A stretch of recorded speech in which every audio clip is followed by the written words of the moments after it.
오늘은 읽은 본문을 중심으로 해서 하나님의 나라는 이라는 제목으로 함께 말씀의 은혜를 나누고자 합니다.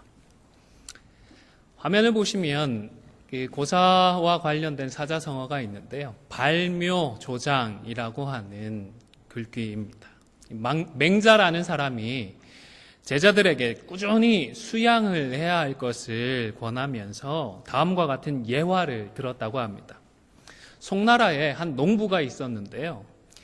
어느 날 자기 논에 나가 보니까 이제 모가 자라기 시작을 했는데 이상하게 자기 논에 있는 모가 다른 사람들에 있는 그 모보다 키가 작더랍니다. 왜 이러지? 어떻게 해야 되지? 고민을 하다가 하나하나씩 그 모를 뽑아가지고 그 키를 다른 논에 있는 모랑 맞추어 놓았다고 합니다. 다음날 어떻게 되었을까요? 뿌리가 뽑혀있던 그 모든 모들이 그만 다 말라 죽고 말았다고 합니다.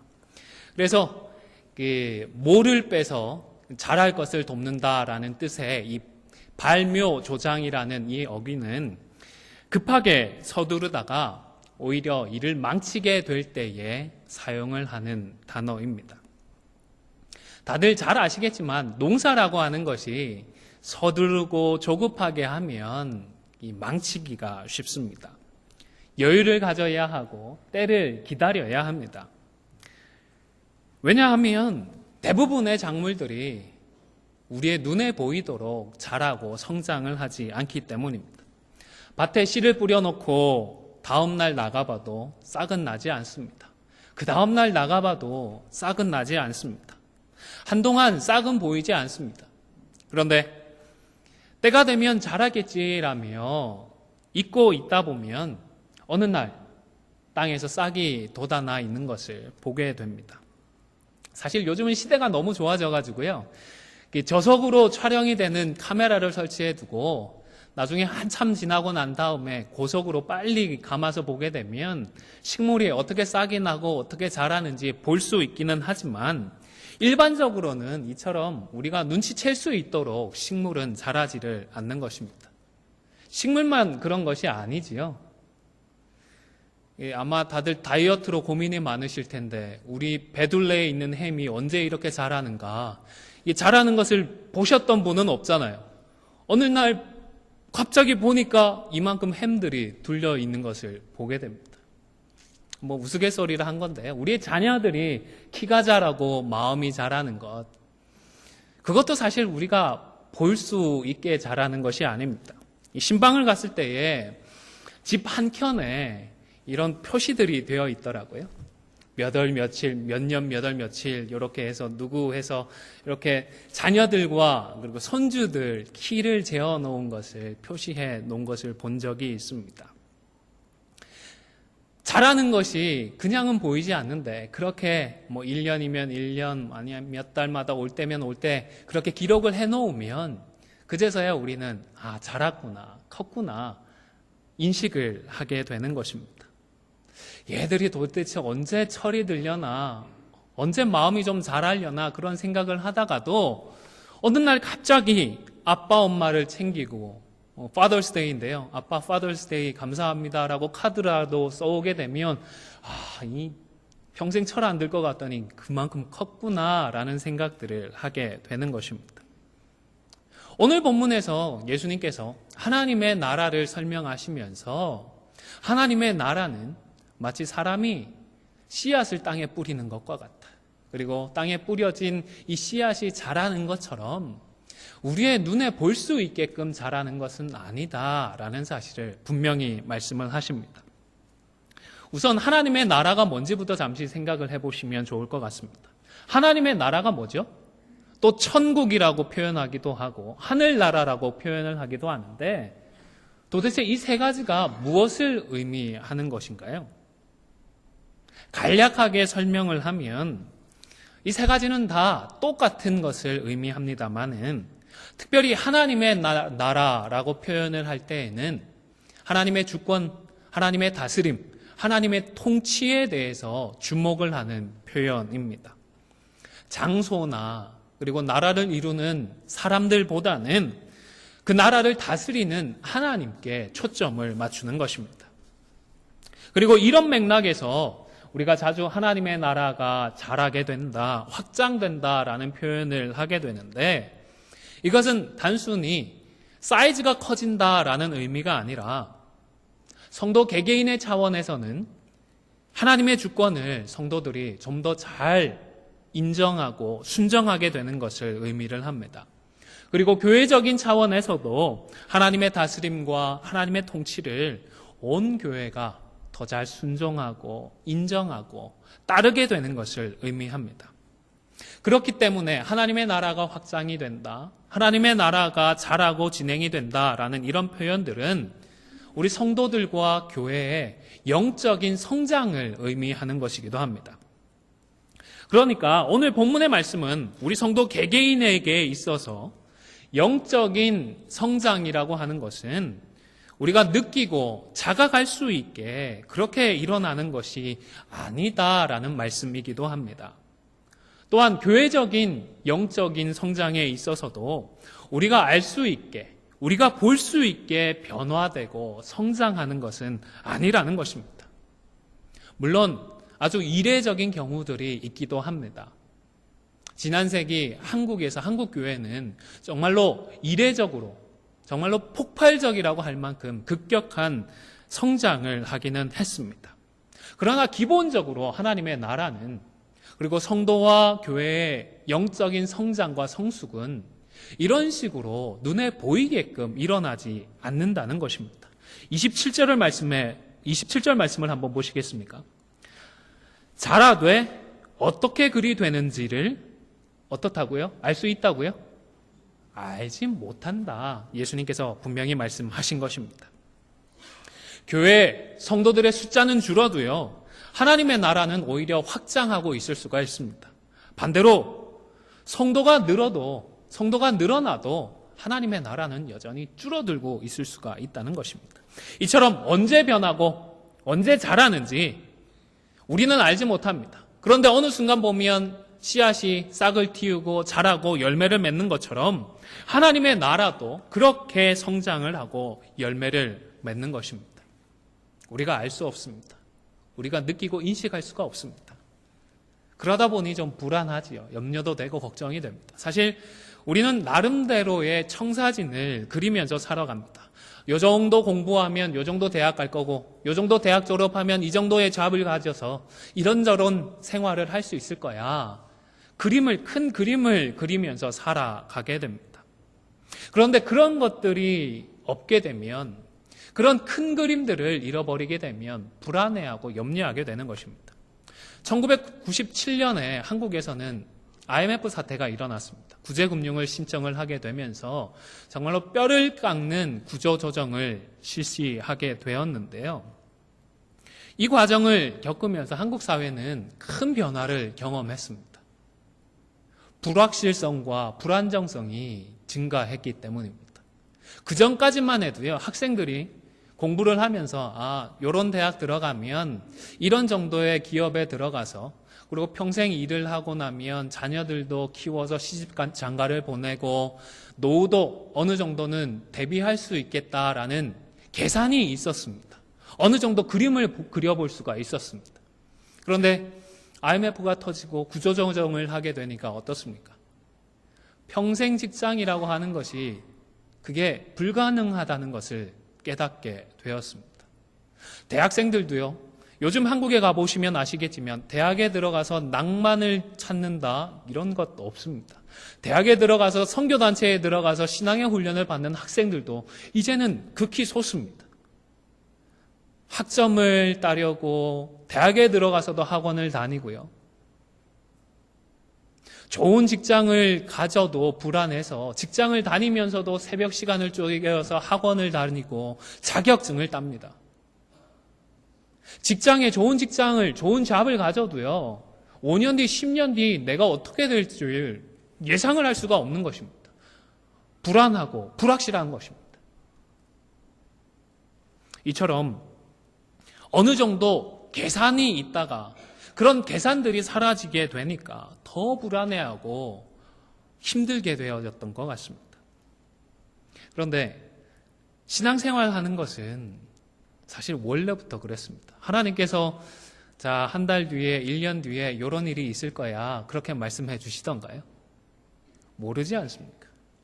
우리 36년 전에 안디옥 교회가 개척이 되었는데요. 그때도 한 반년쯤 전에 안디옥 교회가 개척될 거야 하나님께서 말씀해 주셨나요? 사실 모르셨잖아요. 제가 듣기로는 불과 한두 달 전에도 안디옥 교회를 개척할 거다 대부분이 생각 못 하셨다고 들었습니다. 하나님은 우리에게 하나님의 마스터 플랜이 무엇인지 말씀해 주지 않으십니다. 알려주지 않으십니다. 그러나 분명히 살아계시고 역사하시면서 우리가 깨닫고 우리가 느끼고 우리가 인식하지 못하지만 하나님께서 인도하고 계시고 이끌어가고 계시고 역사해 주고 계시는 것입니다. 우리는 모르지만 분명히 하나님은 계획을 가지고 계시고 그 계획대로 하나님의 뜻을 이루어 가고 계시는 것입니다. 그렇기 때문에 잘 모른다, 불안하고 염려된다 하여서 걱정할 이유는 없다 싶습니다. 대신에 생명수만 계속해서 공급받으면 되는 것입니다. 진리의 말씀을 배우고 그 말씀을 붙들고 기도하는 가운데에 어느 순간 보게 되어지면 자라있고 변화해 있고 성숙해 있는 우리 자신을 보게 되어지고 우리 교회를 만나게 되는 것입니다. 혹시 남편이나 아내가 영적으로 기대하는 것만큼 잘하지 않는 것 같아서 걱정이 되십니까? 또 자녀들을 바라보면서 기대하는 것만큼 그렇게 자라주지 않고 영적으로 더디 자라는 것 같아서 염려가 되십니까? 염려가 되시더라도 지금 말씀의 자리에 함께 하고만 있다면 너무 걱정은 하지 마십시오. 왜냐하면 영적인 성장이라고 하는 것이 원래 그렇기 때문입니다. 우리가 깨달을 수 있게, 우리가 느낄 수 있게 변화가 일어나지는 않기 때문입니다. 자기 자신을 바라보면서 혹시 걱정되거나 염려되지는 않으십니까? 불안하거나 답답하지는 않으십니까? 우리 안디옥 교회를 생각하며 더딘 변화나 부흥을 생각하며 걱정되지는 않으십니까? 여러분, 위에서 기도는 하시되 너무 걱정하고 너무 염려하지는 마십시오. 왜요? 하나님의 나라는 원래 이렇기 때문입니다. 원래 우리가 느낄 수 있게, 우리가 깨달을 수 있게 변화되지 않기 때문입니다. 하지만 걱정하고 염려해야 될 부분이 있기는 합니다. 그것은 나 자신의 영적인 성장과 우리 가족들의 변화와 성숙, 우리 교회의 부흥에 대해서 관심이 별로 없다면 이것은 우리가 걱정하고 염려해야 합니다. 영적인 변화와 성장에 대한 무관심은 하나님과 그리고 자기 자신과 우리 가족들과 우리 교회에 대한 사랑이 없음을 방증하는 것이기 때문입니다. 여러분, 자녀들을 키우실 때에 우리 아이들 키가 얼마나 되는지 왜 궁금해 하셨죠? 손주들을 보시면서 우리 손주들이 그새 얼마나 자랐는지 왜 궁금해 하십니까?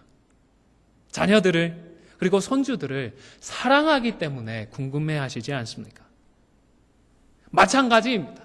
자신을 사랑하고 이웃을 사랑하고 교회를 사랑하면 그 변화와 성장에 대해서 관심을 갖게 되는 것입니다.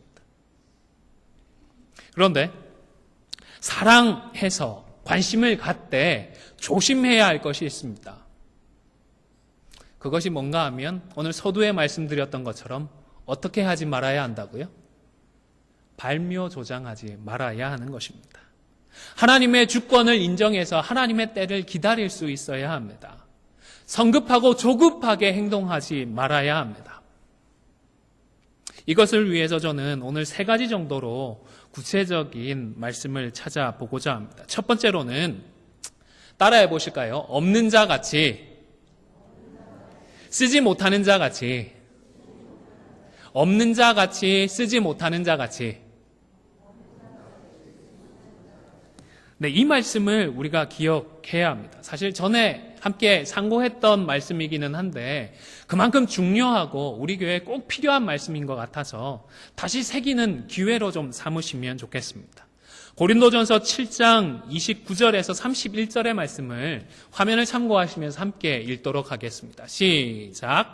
형제들아, 내가 이 말을 하노니 그때가 단축하여진 고로 이후부터 안에 있는 자들은 없는 자같이 하며 우는 자들은 울지 않는 자같이 하며 기쁜 자들은 기쁘지 않은 자같이 하며 매매하는 자들은 없는 자같이 하며 세상 물건을 쓰지 못하는 자들은 다 쓰지 못하는 자같이 하라. 이 세상의 외형은 지나감이니라. 아멘. 여러분, 우리가 살고 있는 세상은 개인의 권리를 참 중요하게 생각합니다. 미국 땅이 특히나 그렇지 않습니까? 개인의 자유와 권리를 정말 중요시하기 때문에 그것들을 보장받기 위해서 이제 변호사들이 많이 있습니다. 그렇게 많은 변호사들이 있는데도 여전히 로스쿨에 지나가는 학생들이 많이 있습니다. 그러다 보니 교회 안에서도 우리는 자기 권리를 주장하고 싶어 합니다. 심지어 하나님 앞에서도 자기의 권리가 있다. 하나님 탓이다. 우리가 권리를 주장하고 책임을 하나님께 전가하려고 하는 것 같습니다.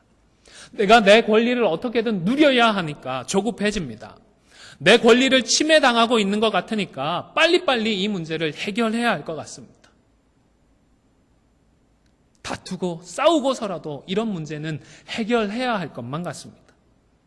그런데 여러분, 사도 바울은 오늘 본문을 통해서 정반대로 말씀을 하고 있는 것입니다. 권리 없는 자같이 하고 권리를 다 쓰지 못하는 자처럼 하라고 말씀을 하시는 것입니다. 여러분, 사도들이 이런 말만 하고 끝냈던 것이 아닙니다. 우리 예수님이 먼저 본이 되어 주셨습니다. 예수님은 창조주 하나님이시면서도 창조주의 권리가 없는 분처럼 이 땅에 오셨습니다. 이 땅에 오셔서도 창조주로서의 권리가 없는 분처럼 그렇게 살아가셨습니다. 빌라도 앞에서도 마치 아무런 권리가 없고 아무런 힘이 없는 사람처럼 그렇게 고개를 숙이고 계셨습니다. 십자가를 짊어지시고 운명하시는 바로 그 순간까지도 아무런 권리가 없는 사람처럼 그 권리를 쓰지 못하는 사람처럼 그렇게 어린 양으로 죽어주셨던 것입니다. 사랑하는 성도 여러분, 우리 주님을 기억하시기를 바랍니다.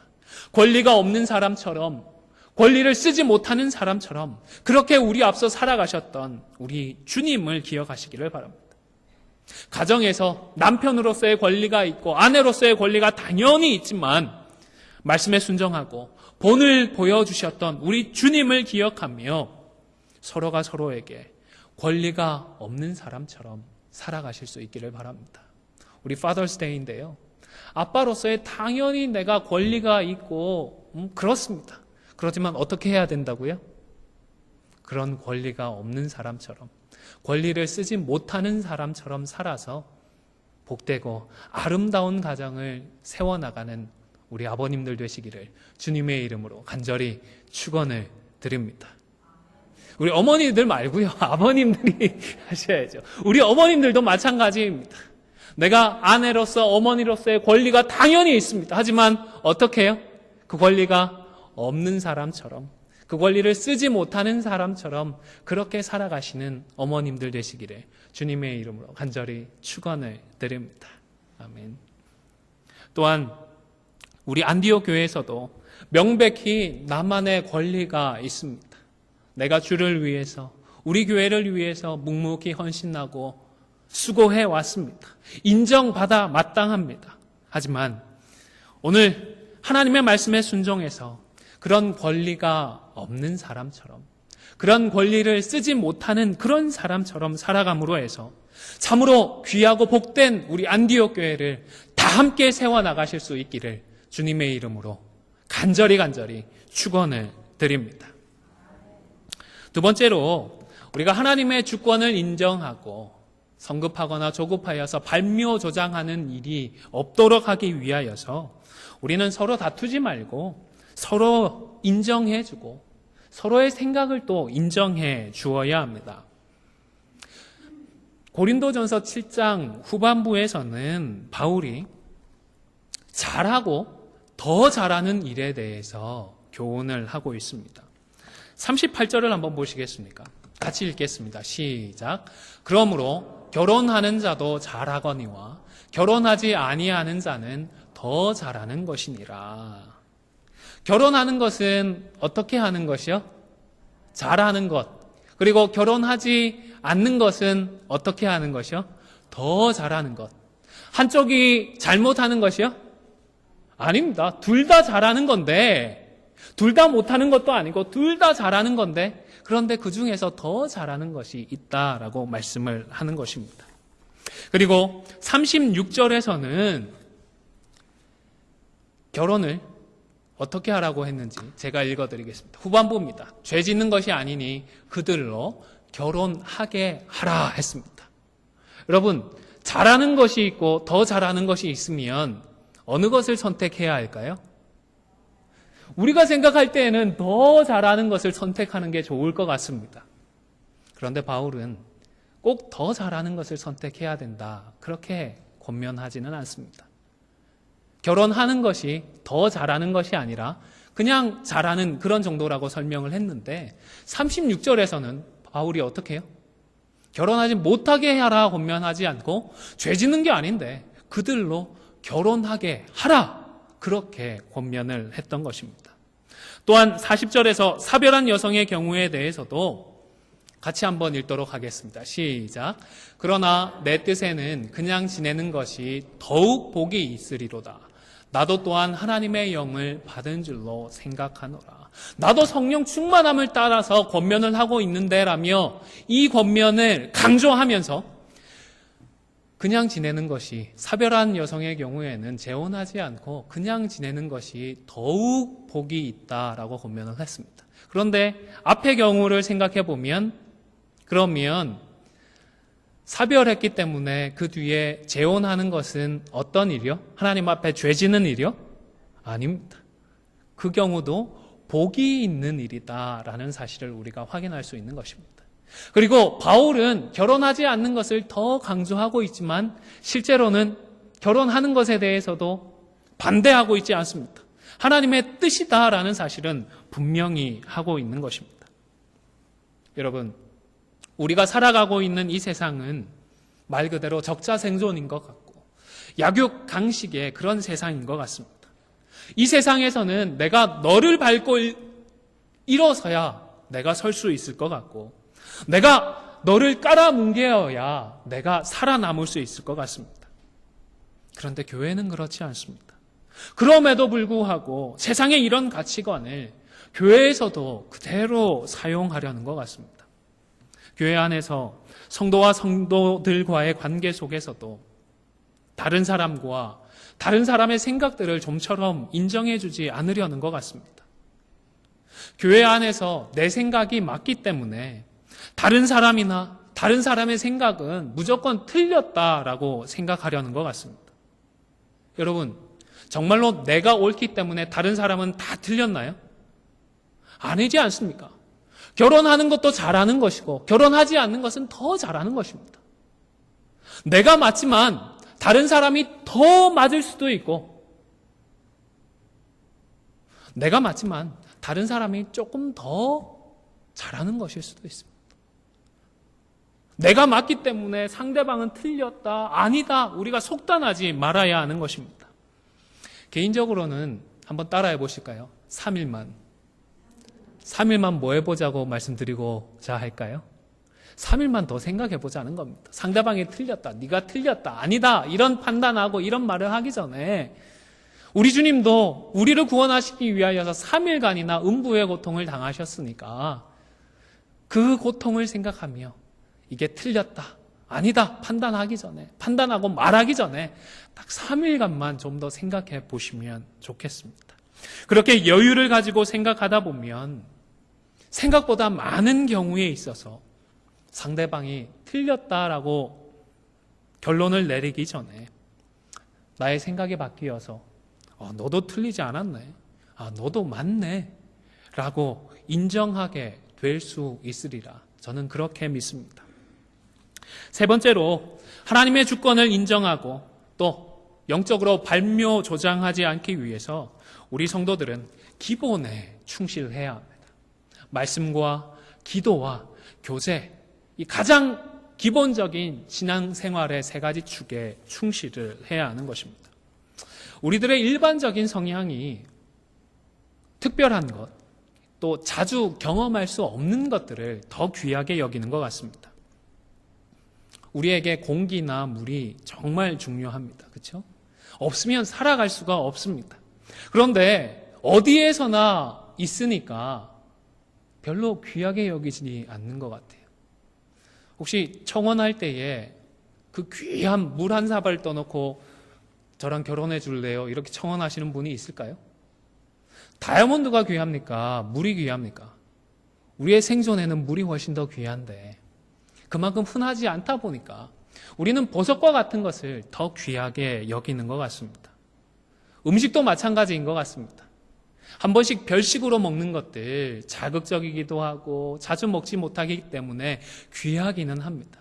그런데 그 음식들이, 그런 별식들이 더 귀한가요? 아니면 매일 집에서 아내가 끓여주는 된장찌개, 김치찌개, 그 음식들이 더 귀한가요? 우리 아버님들 어느 음식이 더 귀하시죠? 우리와 아내가 해주는 음식이 최고지 않습니까? 영적으로도 마찬가지 아닌가 싶습니다. 자주 경험하지 못하는 특별한 은혜들도 참 귀하기는 하지만 하나님께서 기본적으로 우리에게 주신 그 은혜들이 더 귀한 것입니다. 말씀과 기도와 이 교제가 우리에게는 무엇보다 귀하다는 사실을 잊지 마시고 이 기본들에 충실하실 수 있는 저와 여러분이 되시기를 주님의 이름으로 간절히 축원을 드립니다. 요즘 새벽 기도의 시간에 계속해서 사도행전을 묵상하고 있습니다. 사도행전의 기사들, 이적들 하면 어떤 일부터 생각나시죠? 당연히 성령 강림이 생각나실 것입니다. 오순절 성령 강림의 그 역사적인 사건이 떠오를 것이고 또 120명의 성도들이 성령으로 충만하여서 자신들이 들어보지도 못하고 배워본 적도 없던 다른 곳에 다른 언어들로 소위 말하는 그런 방언들을 행했던 그런 기적들이 떠오릅니다. 방언을 듣고 사람들이 놀라고 소동을 했습니다. 또 베드로가 설교를 했는데 그 설교를 듣고 하루에 몇 명이 회심을 했죠? 3,000명. 상상이 가십니까? 한꺼번에 3,000명이 회심을 했습니다. 이런 기적과도 같은 평소에 우리가 듣도 보도 못한 예상하지도 못했던 그런 일들이 성경에 기록되어 있기 때문에 와 대단하다. 정말 우리에게도 이런 일이 좀 일어나면 좋겠다라는 기대들을 하게 됩니다. 그래서 사도행전을 염두에 두고 기도할 때에 나사렛 예수의 이름으로 우리가 명령하고 기도할 때에 우리에게도 사탄 마귀가 쫓겨나가고 육신의 질병들이 씻은 듯이 낫게 되는 기적을 좀 허락해 주십시오. 그렇게 기도하시는 것 아니겠습니까? 우리 교회 가운데에도 오순절 때처럼 그런 성령의 폭발적인 능력과 역사들이 좀 일어나게 도와주십시오. 그렇게 기도하시지 않습니까? 그런데 특별하지 않은 사건, 일상적이지 않은 사건들에 대해서는 얼마나 주목을 하고 얼마나 기도하고 계십니까? 혹시 가장 기본이 되고 가장 일상적인 것들에 대해서는 소홀하지는 않으십니까? 사도행전 2장 42절의 말씀을 같이 화면을 보시면서 읽도록 하겠습니다. 시작. 사도들이 사도의 가르침을 받아 서로 교제하고 떡을 떼며 오로지 기도하기를 힘쓰니라. 누가 이런 일을 했는가 하면 3,000명의 회심한 성도들이 이런 일을 했습니다. 베드로의 설교를 듣고 돌이킨 후에 예수님을 믿은 후에 그들이 했던 일들이요. 그 120명의 제자들처럼 밖으로 나아가서 방언을 했던 것이 아니고요. 베드로와 요한처럼 나사렛 예수 그리스도의 이름으로 환자들을 고쳐주고 사단마귀를 대적하여 귀신들을 쫓아내고 했던 것이 아니라 그 3,000명은 말씀 앞으로 나아갔고 예수의 이름으로 기도하는 자리로 나아갔고 성도들과 함께 떡을 떼고 교제를 하는 자리로 나아갔던 것입니다. 사랑하는 성도 여러분, 성령 충만해서 말씀과 기도에 그리고 교제에 전념하게 해주십시오. 얼마나 기도해 보셨습니까? 성령 충만하여서 우리 안디옥 교회가 폭발적으로 부흥하고 성장해 주십시오. 그런 기도는 해보셨겠지만 우리가 기본 중에 기본인 말씀과 기도예요. 그 교제에 전념하게 해주십시오. 얼마나 기도해 보셨습니까? 이 말씀은 2000년 전에 회심한 그 모든 성도들이 다 함께 했던 일입니다. 그렇기 때문에 이 말씀만은 지금 예수를 믿고 살아가는 저와 여러분에게도 공통적으로 적용될 수 있는 말씀입니다. 할 수 있다 정도가 아니라 다른 것들보다 기본적으로 다른 것들보다 우선해서 우리가 붙들고 순종하며 기대하며 나아가야 하는 말씀인 것입니다. 사랑하는 성도 여러분, 우리들의 신앙생활에 있어서 기본 중에 기본은 말씀과 기도와 교제입니다. 이 기본 중에 기본에 충실하여서 새롭게 되어지고 무엇보다 우리 하나님께 인정받는 저와 여러분이 다 되실 수 있기를 주님의 이름으로 간절히 축원을 드립니다. 보통은 3대지까지 하면 끝나게 되는데 오늘은 마지막으로 하나만 더 언급을 하겠습니다. 짧게 언급을 하겠습니다. 3가지 기본 축 중에서요, 말씀과 기도 그리고 3번째로 교제가 있는데 이 성도의 교제와 관련해서 한 가지만 좀 더 말씀을 드리겠습니다.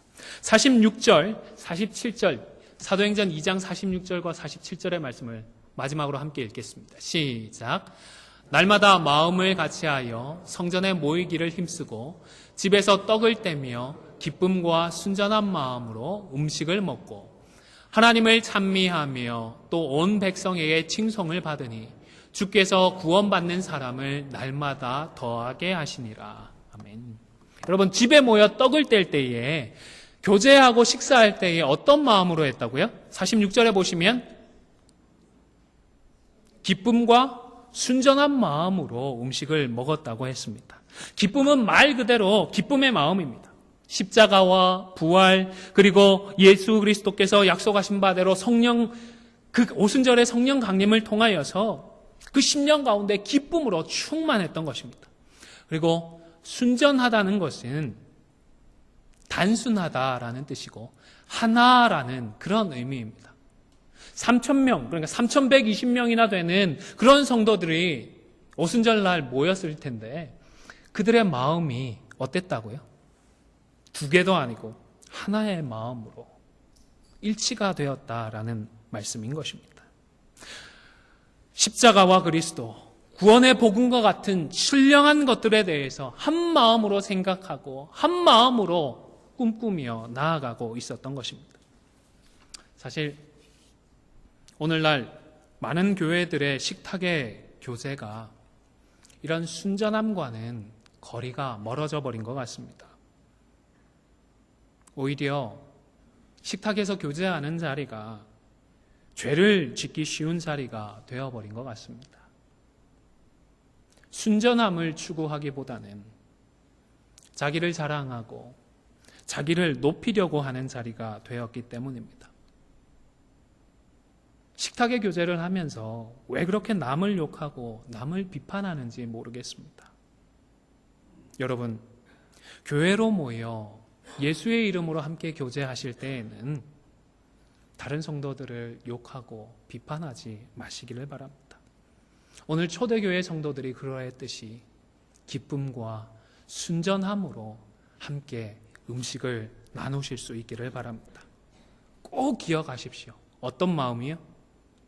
기쁨과 순전한 마음입니다. 아무쪼록 교제의 복된 자리에서 십자가의 은혜를 경험한 순전한 마음을 나누는 가운데에 초대교회의 성도들처럼 온 백성들에게 칭송을 받고 그리함으로 말 그대로 별과 같이 빛나는 교회, 빛과 같이 빛나는 그러한 성도로 굳건하게 자리매김하는 저와 여러분이 다 되시기를 주님의 이름으로 간절히 축원을 드립니다.